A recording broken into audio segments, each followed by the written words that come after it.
AQA A Level Physics, bulk properties of solids, and the Young's modulus, or the Young modulus, basically the materials stuff. And this is the bit of the specification that we are looking at. So first of all, very GCSE, density, mass per unit volume. So here are some objects, work out their density, be careful with the units, and the answers are in 3, 2, 1. Okay, I think one interesting point here is that density is a material property. It's the property of a material. Okay, it's independent of the dimensions. Okay, and we will come across another material property later in this video, but you should be able to work out density. Now, springs, stretching a spring. Here's another very GCSE kind of thing. So you have a spring and its original length is L0 there. There's its original length. And then you apply a load. Now, the load could be in kilograms or it could be in newtons. And it stretches, we get an extension, and the extension is delta L there. So the length of the spring is L0 plus delta L. And if we do a graph of force against extension, F against delta L, obviously if the load is in kilograms, you need to multiply by 9.8. Then you get a straight line for a spring up to a limit. So F against delta L, force against extension, is a straight line, and the gradient is the stiffness of the spring. So K is F over delta L, newtons per meter. So the stiffness of the spring, in the case of a spring, it's also called the spring constant. If we were talking about something like a wire, then it would just be the stiffness. But for a spring, the spring constant is the stiffness, K, and that's measured in newtons per meter. The energy stored by a spring, well, if you stretch a spring or compress it, then it is storing energy. And for a spring, this energy is stored as elastic potential energy or strain energy. Potential means stored energy. And it is recoverable. And that basically means we can get that energy back again and do useful things with it. So it's storing energy for us. And the energy stored is equal to the area. Now, to justify that in the case of a triangle, what I could say is that the work you would need to do to stretch the spring would be the average force. So the average force would be half of the maximum force. And so the work done would be a half F times delta L, because work is force times distance. So there you go. The energy stored is a half F times delta L. And then as F equals K delta L, we also get a half K delta L squared, is a useful equation. So it's the area. The area of that triangle is the energy stored, which is a half F delta L. Have a go at this question, read it yourself, have a go at it, pen, paper, calculator. I will show you the answer in 3, 2, 1. And hopefully you got those. So a half kx squared or a half k delta L squared gives you the energy. If all of that goes to kinetic energy, then V is root 2k over m, so 3.87 meters per second. And then if all of that goes to gravitational potential energy, mgh, then it should go up 0.77 meters or 77 centimeters. And we are assuming that all of the energy stored in the spring is transferred into kinetic and then to GPE, which all of it won't be, but that's the assumption that we're making. So Hooke's law, Robert Hooke. So basically we said the graph was a straight line up to a limit. Now if we go beyond that limit, then something called plastic deformation occurs. Not elastic. Elastic deformation, it goes back to where we started from. Plastic deformation, it is permanently deformed. There will be a permanent extension, okay, if plastic deformation occurs. So the extension of the spring is proportional to the force applied up to a limit, and the limit of proportionality, or the elastic limit, if they are the same thing, in the case of a spring they probably are, and after elastic deformation we get plastic deformation, and that is permanent. So there is a permanent extension. Before we start talking about wires and metals and things, I think it's important to look at this.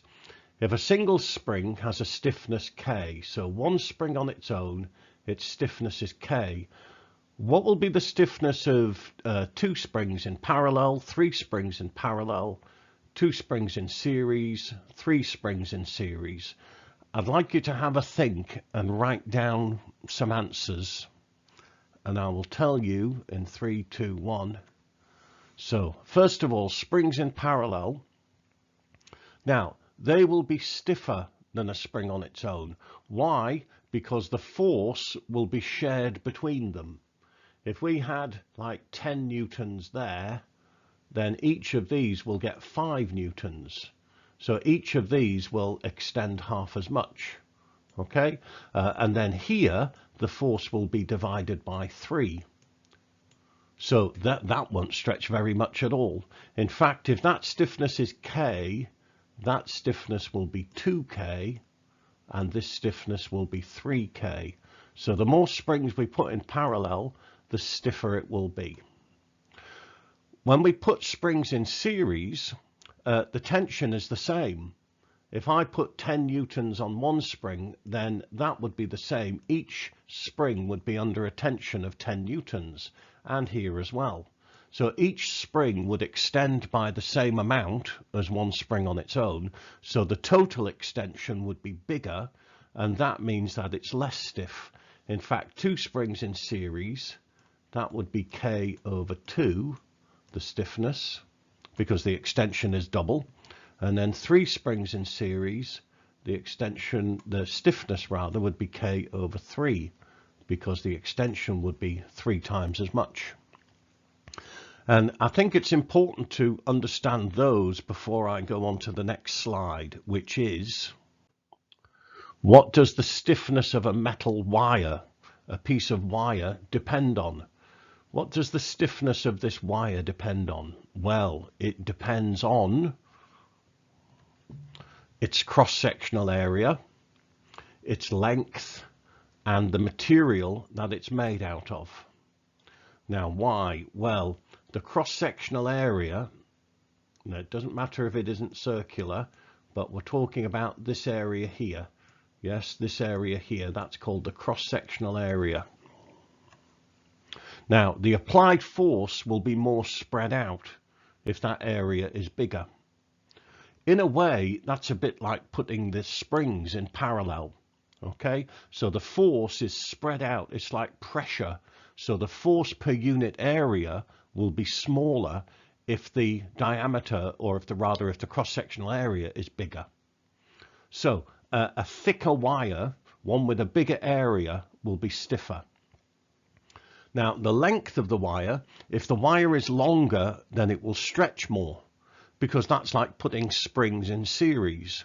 Each bit of the wire stretches, and then the total stretch, the total extension, you would add them together. So a longer wire would be less stiff. And then the material that it's made out of, some materials are stiffer than others. Something like steel is very, very stiff. Something like rubber is not very stiff. Okay? So if we want to compare materials, then we need to take the dimensions into account.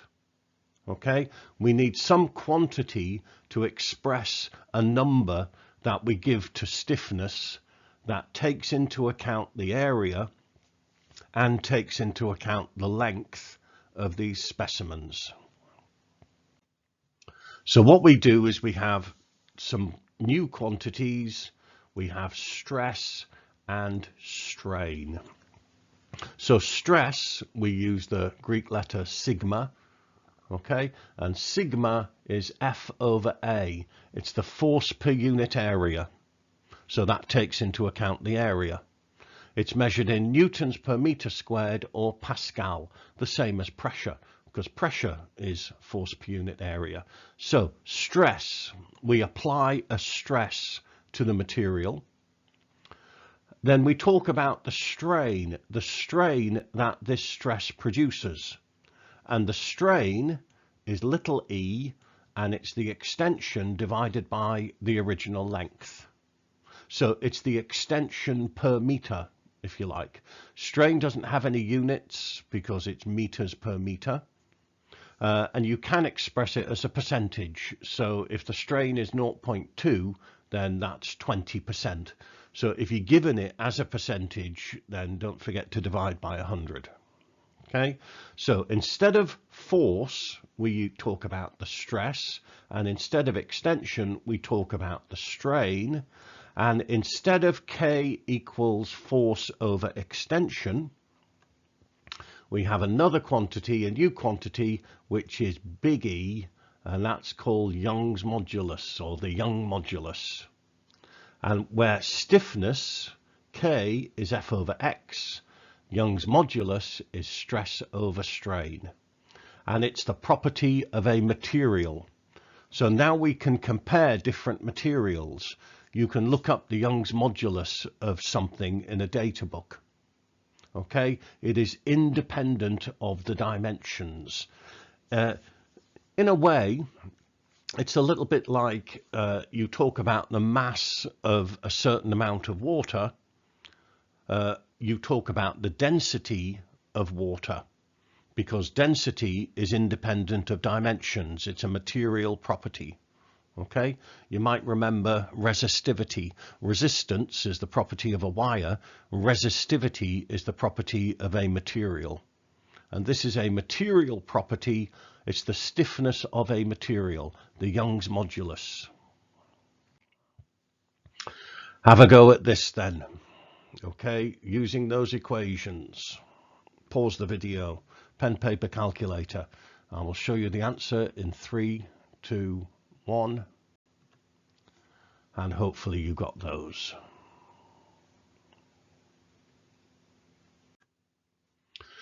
Now, force extension graph, great. This is a stress strain graph. The advantage of a stress strain graph is it's independent of the dimensions. It doesn't matter how long the piece of wire is, it doesn't matter what its diameter is. Stress strain takes into account the dimensions. And this is a typical graph for what we call a ductile material. A ductile material means it can be drawn into a wire. That's what ductile means. And a very best example of that is copper. So this is a stress strain graph for copper. You will notice that we have the limit of proportionality, which basically means when the graph stops being a straight line. Very important, if you're asked to work out the Young's modulus, then you use the values here. So in this case, it would be 1.2 times 10 to the 8 divided by 1 times 10 to the minus 3. So the limit of proportionality is where the graph stops being a straight line. If you're going to work out the Young's modulus, stress over strain, then you use that data there. The elastic limit is actually a bit further on. So the wire will actually go back to its original length, even though the graph isn't a straight line. Beyond the elastic limit, and the elastic limit is also called the yield point, because that's when the metal yields, it gives in, it's had enough, it's done its best, but now it's had enough, plastic deformation starts to happen. It will never be the same again. Plastic deformation is permanent deformation.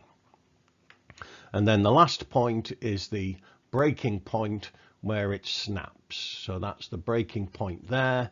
and we've reached what we call the ultimate tensile stress. Okay, and that's the absolute stress that this thing can take, sigma UTS. In fact, it's the ultimate tensile strength, that should say. And the ultimate tensile strength is the maximum force, F max, divided by the area. Okay. The yield stress, sigma Y, is the force that makes it yield, the yield force, if you like, divided by the area. So we have the yield stress for this particular thing. It's about, what's that, about 1.55. That's the yield stress. And then we have sigma UTS is up there, and that's the maximum tensile strength, sigma UTS.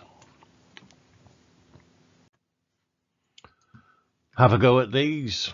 I think I've already kind of done half of it for you. So pause the video, pen, paper, calculator, and there's the answers. Hopefully you got them. Now, these stress strain graphs are very useful because you can actually tell a lot about the material. I look at the first graph and I know, that's a ductile metal, because I recognize that you've got your elastic region there, that's your elastic region, and your plastic region there. That's a ductile metal. Okay. A ductile metal, for example, copper. We've got elastic deformation followed by plastic deformation. What's actually happening during this plastic deformation is that layers of atoms are sliding over each other. Okay, we're not actually breaking the metal, but it is deforming permanently as layers of atoms slide over each other, which you should actually remember from GCSE. The second graph, that looks like a brittle material to me, possibly what we call an amorphous material. An amorphous material has no layers. It's a bit like a frozen liquid. All the particles are all jumbled up kind of almost randomly. Yeah, certainly not in layers. And I know that because we've got a bit of elastic and then it breaks because it probably cracks. So this is an amorphous material. The best example of that is glass. Glass is amorphous, or ceramics as well. What they make plates and cups out of, ceramics. And there is a little bit of elastic deformation and then it fractures, it cracks. Okay. Why isn't there any plastic? Because there are no layers. So there can be no layers sliding over each other, and this material would be brittle. It would crack easily. The third graph, I look at that and I think, well, that looks like rubber to me, which is a polymeric material. Now, how do I know that? Because I see that the gradient gets bigger, because it gets stiffer. It starts off quite easy to stretch, yeah, but then its stiffness increases a lot. What's happening there? Well, a polymeric material, for example, rubber, and to start with, it stretches quite easily. It's made up of long chain molecules, like long carbon chains, all tangled up. I think of it as tangled spaghetti. And to start with, when you start stretching it, you are untangling the spaghetti, which is quite easy, actually. I'm not suggesting you try untangling spaghetti, but just imagine it. So long, tangled up molecules, and you start stretching it, and the bonds can rotate, and the whole thing stretches out until all of these big, long molecules are parallel. When that happens, it gets a lot stiffer, because we're not trying to untangle the chains, we are trying to break them. And you should know that covalent bonds are very, very strong, so it's very hard to break it. Try stretching a rubber band yourself. To start with, it's very easy, but then it gets much, much stiffer. Okay, and that's to do with its structure. So remember This is a ductile metal. This is an amorphous material such as glass, a brittle material. This is a polymeric material, for example, rubber, something made up of these polymers. It is polymeric.